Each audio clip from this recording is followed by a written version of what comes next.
Hello everyone, আসসালামু আলাইকুম। সবাই কেমন আছেন? আশা করতেছি সবাই অনেক ভালো আছেন। আলহামদুলিল্লাহ আমিও ভালো আছি। তো ভালো আছি বলেই আজকে আবার একটা ভিডিও নিয়ে একটা ব্লগ নিয়ে চলে আসছি। আজকের ভিডিওতে আমি ইম্পর্ট্যান্ট কিছু কথা বলবো। বিষয়টা হচ্ছে, আমি গত কয়েকদিন আগে একটা ভিডিও আপলোড দিছিলাম। সেখানে একজন আপুর বাস্তব জীবন কাহিনীটা আমি তুলে ধরছিলাম। সেই আপুর অনেক রিকোয়েস্টে আমি আমার পেজের মাধ্যমে তার বাস্তবতাটা তুলে ধরছিলাম। ওই মেয়েটা এবং তার আপু, তার পরিবার মানসিকভাবে ভেঙে পড়ছে। তো তারা চাইছে তাদের পরিচয়টা আমি হাইড রাখি। আমাদের ব্রাহ্মণবাড়িয়া জেলার, তবে আমি উপজেলাটা মেনশন করতেছি না, কারণ তারা হাইড রাখতে বলছে।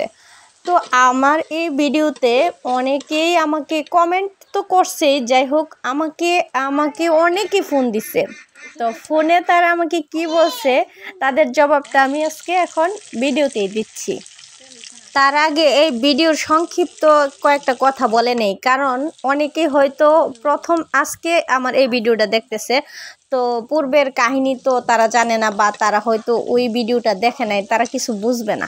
তো সেই ক্ষেত্রে আপুটার বোন বিয়ে দিছে তার নিজের মামার ছেলের কাছে, মানে আত্মীয়র মধ্যে সে আত্মীয়তা করছে। তো সেইখানে যে তাদের ভোগান্তির শিকার এই পরিবারটা, আত্মীয়র মধ্যে আত্মীয় করে না হয়েছে, গিলতে পারতেছে না, ফেলে দিতে পারতেছে, খুবই সিচুয়েশনটা অন্যরকম।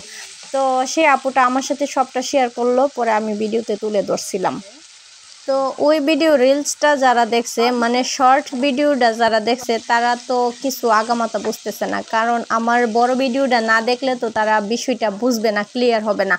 তো সেই ক্ষেত্রে আমাকে এবং আমার পরিবারকে যারা পরিপূর্ণভাবে জানে, চিনে, মানে আমাদেরকে যারা জানে, তারা তো মন্তব্য কমেন্টস করছে যে হ্যাঁ ভালো হয়েছে, গল্পটা আমি অনেক সুন্দর করে বলছি। অনেকেই তো আবার কমেন্ট করছে আমি অনেক সুন্দর করে উপন্যাস লিখতে পারবো বা উপন্যাস বলতে পারবো, এরকম বলছে যে। আর অনেকেই যারা আমাকে আংশিক চিনে, তারাই আমাকে ফোনটা দিছিল। তো ফোন যে দিচ্ছে, দেওয়ার পরে অনেকেই কি কমেন্ট করতেছে ফোনে যে এটা কি কোনো কথা হয়েছে, তুমি ফ্যামিলির বিষয়টা কেন এই ফেসবুক পেজে তুলে ধরলা? আরে বাবা, আমার বড় ভিডিওটা প্রথমে দেখতে হবে, তারপর সে পুরাটা ক্লিয়ার হবে।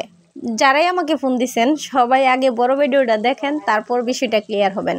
তো সেইখানে আমি কিন্তু বলে দিছি যে এটা আপুর বাস্তব জীবন কাহিনী। তিনি অনেক চেষ্টা করে আমার সাথে যোগাযোগ করছে, এবং তিনি অনেক আমাকে রিকোয়েস্ট করছে যে আমার ফেসবুক পেজের মাধ্যমে, তিনি যেহেতু আমাদের জেলার, তো সে আমাকে বলছে যে আমার ফেসবুক পেজের মাধ্যমে।